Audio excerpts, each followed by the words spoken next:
le Maroc doit rattraper son retard sur la 4G. Voilà comment l'économiste interprète l'attribution des licences par le gouvernement aux sociétés de télécommunications.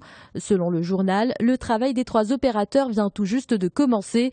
Durant cette première phase, ils auront pour priorité le déploiement des fréquences. Ils auront à faire des ajustements pour les questions de monétisation et de déploiement des infrastructures, peut-on lire. La une des Échos revient sur une affaire qui peut très bien déboucher sur un scandale.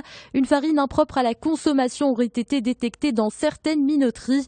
C'est le ministre des Affaires générales qui le révèle dans des lettres d'avertissement adressées à des minotiers à Casablanca, Ait Melloul et El Jadida. Cette accusation dérange les patrons du secteur qui contestent les propos de Mohamed Louafa. Le ministre dit s'appuyer sur des rapports soumis par les autorités locales. Ces rapports parlent de quantité de farine subventionnée non conforme aux normes de qualité aujourd'hui en vigueur. L'avenir de l'agriculture marocaine, un dossier signé Challenge. L'hebdomadaire parle d'abord de la modernisation du secteur. Elle se fera à travers le plan Maroc vert et la vision stratégique. L'autre question qui préoccupe le journal est la refiscalisation de l'agriculture. Ce sera le grand défi pour les professionnels du secteur, car il y a un énorme travail à faire pour changer la perception de l'impôt, selon le journal. Le secrétaire général du Conseil national des droits de l'homme, Mohamed Sbar, accorde une longue interview à Aujourd'hui le Maroc. Il résume le bilan du CNDH et parle des rapports qui ont suivi des missions d'investigation dans les lieux de privation des libertés, comme les prisons ou encore les centres psychiatriques. Passage obligé, le numéro 2 du Conseil s'exprime aussi sur un débat d'actualité, l'avortement. Selon lui, il faut aujourd'hui préserver la dignité des femmes et leur droit à disposer de leur corps. Après l'émotion, l'analyse des conséquences de l'attaque du Bardo en Tunisie. Le quotidien Le Temps parle d'un coup dur pour une économie qui se remet à peine de sa convalescence. La stabilité et la sécurité du pays sont le premier facteur déterminant de la reprise économique tant attendue, écrit le journal.